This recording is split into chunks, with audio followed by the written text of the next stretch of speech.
Callum McGregor, Celtic Football Club.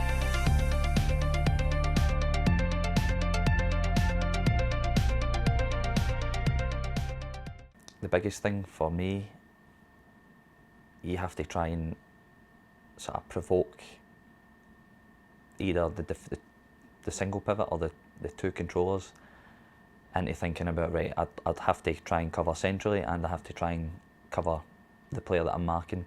So I think for us, when you try and receive it on the half turn, the biggest thing is you're either trying to pull the controller away from central so that it can go straight in, or if you get it, you can turn and then penetrate and go again.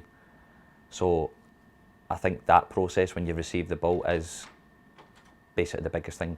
Can I move him out of position to then penetrate forward and then run forward, or either provoke him out the space so that it goes past him, then my second action is going in for a setback from the striker.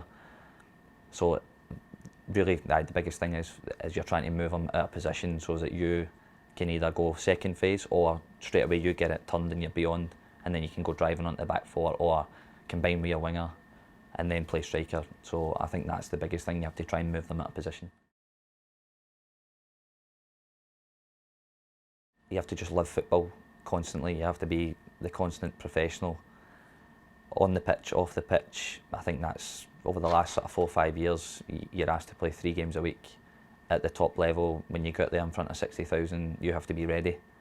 So I think you have to live your life completely like a professional, look after your body, look after everything else, and then when you walk on the pitch, that's you're ready to perform in front of 60,000, because I think when you don't, then people notice, and then it's you out there trying to perform and you're not quite right, your body's not right, mentality's not right, you're not right in your head, so you can't possibly play to the best of your ability. So I think for me, I just constantly think, how can I get better? How can I think about the game?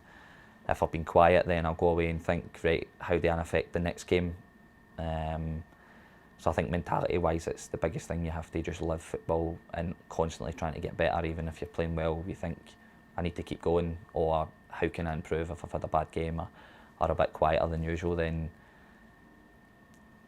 that's to play at the top level in front of 60,000, then that's where you have to be. You have to be right mentally in your head every single game.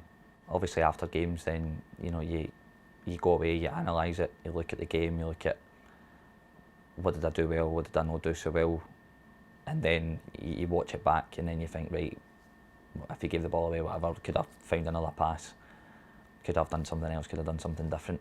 And then I think once that you've looked at that, you've looked at it back, you've looked at your mistakes, then you've learned as a player. For the next week, you go out, you play in front of the 60,000 again. It's unforgiving circumstances a lot of the time when you're out there. If you give the ball away, everyone's on you. So you try and take that element out of it, where you think, right, if I don't give the ball away, well, you're not subject to that, but you have to be strong. You have to say, right, I'm still going to accept the ball, play forward, can I go and affect the game? But it's like you said, it's on a weekly basis. You have to be ready to go and be strong and take the ball, and I think that's the biggest thing for me, especially the more experience that I get and the more games that I've played in. I think that probably that spell at Notts County as well helped me to go away, play a lot of games, make some mistakes, and then you learn as a player, and when you come back you think, right, I'm ready to play, I'm a man, I'm willing to take the ball and affect the game. So I think that's probably the biggest thing.